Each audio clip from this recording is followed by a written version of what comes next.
1964లో నా రెండవ కుమారుడు మురళీధరకు ఊపిరితిత్తులకు సంబంధించిన వ్యాధి కనిపించింది.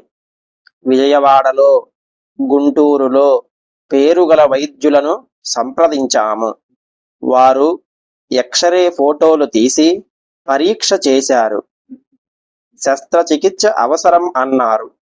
రాయవెల్లూర్ మిషన్ ఆసుపత్రిలో పనిచేస్తున్న డాక్టర్ గోపీనాథ్ ఈ వ్యాధికి సంబంధించిన శస్త్రచికిత్సలో చాలా నిపుణుడని, ఆయన చేత ఆపరేషన్ చేయించవలసిందని కూడా సలహా ఇచ్చారు. మురళీని మద్రాసుకు వెంటబెట్టుకొని వెళ్ళి అక్కడ డాక్టర్తో సంప్రదించాను. వారు కూడా ఆపరేషన్ అవసరమే అన్నారు. ఆ ఆపరేషన్ కూడా 6 నెలలు దాటకుండా ఆ గడువు లోపల చేయవలసిందని సలహా చెప్పారు.